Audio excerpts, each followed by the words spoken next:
যদি শুভ কোনো কারণে এখানে এসে না পৌঁছয় তাহলে তো এবছরের পুজোটাই হবে না।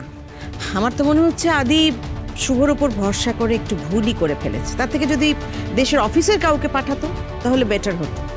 এখন এবছর এখানে পুজো না হলে আমাদের প্রেস্টিজের কি অবস্থা হবে কেউ ভেবে দেখেছে?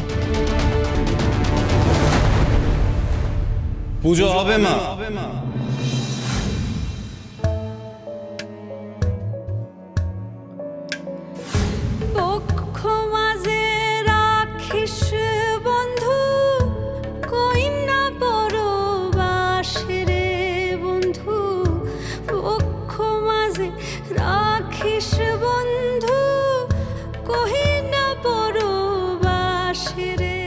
উফ বাবা, থ্যাংক গড ঠাকুরটা যে হারায়নি। আরে তোমরা ভাবলেও কি করে যে শুভ মা জগদ্ধাত্রী কিছু হতে দেবে? উল্টে ও কত কাঠখড় পুড়িয়ে এসেছে যে তোমরা ভাবতেও পারবে না। এনিওয়েজ এইসব কথা পরে হবে, শুভর হাত ধরে মা তো চলে এসেছেন, তো পুজো নিয়ে আর নো টেনশন। এসো শুভ।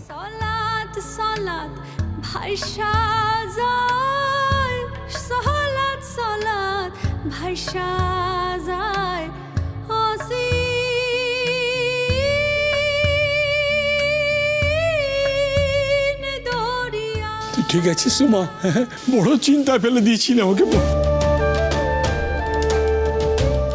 শুভদি,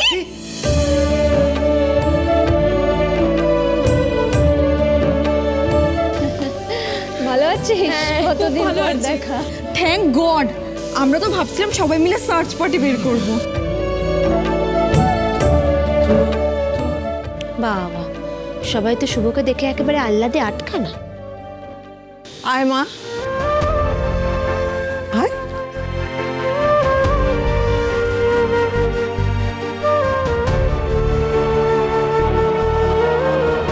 আর কেউ তোর ওপর ভরসা রাখতে পারুক আর না পারুক, আমি কিন্তু জানতাম তুই ঠিক পারবি।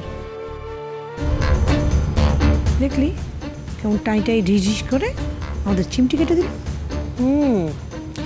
এই আদ্রেত, তোর তো 2-3 দিন পরে আসার কথা ছিল তাই না?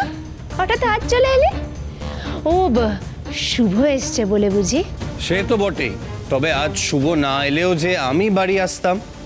তোমরা সবাই ভাবলে কি করে যে আজকের দিনটা আমি বাড়ির বাইরে থাকবো?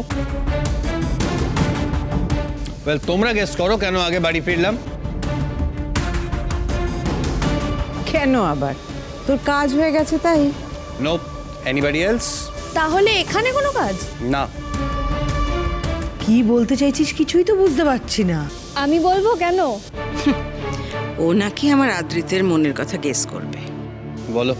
আজকে ঠাম্মির জন্মদিন। ব্যাং অন, একদম ঠিক।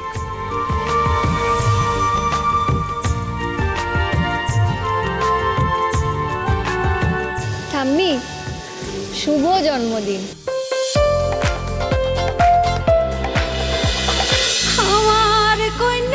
গৃহপ্রবেশ সোম থেকে রবি প্রতিদিন রাত 8:30টায় স্টার জলসায় ও ডিজনি প্লাস হটস্টারে।